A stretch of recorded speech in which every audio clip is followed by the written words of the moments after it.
Bonjour Lydia Guirous. Alors bon, qu'est-ce qui vous a le plus marqué finalement dans cette année politique 2022 ? Ce qui m'a le plus marqué cette année, c'est ce séisme politique que représente l'entrée de 89 députés du Rassemblement national, ancien Front national. C'est la première fois qu'ils sont aussi nombreux à entrer à l'Assemblée. C'est le premier groupe d'opposition.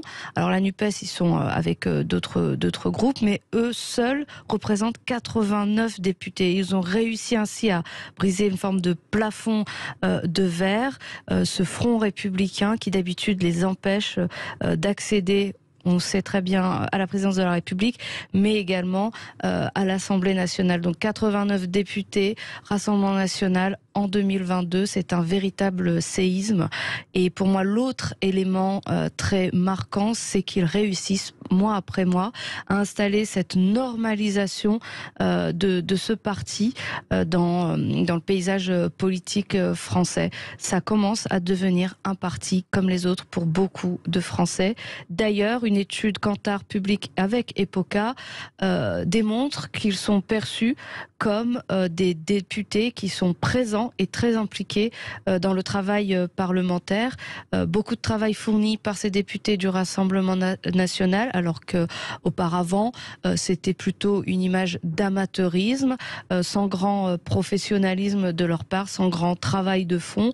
Là, il y a une véritable transformation, un véritable renouvellement qui a été mis en place au sein de ce parti. Pour le moment, Marine Le Pen, en tant que présidente de groupe, ne commet pas trop d'erreurs. C'est maintenir ses troupes.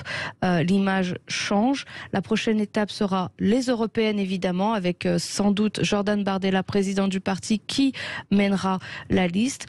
Un succès devrait être au rendez-vous, car on sait que ce scrutin est plutôt favorable au Rassemblement national. Alors voilà, en 2022, c'est un tabou qui est tombé, c'est celui du Rassemblement national qui est parvenu à entrer en force, en masse, à l'Assemblée nationale.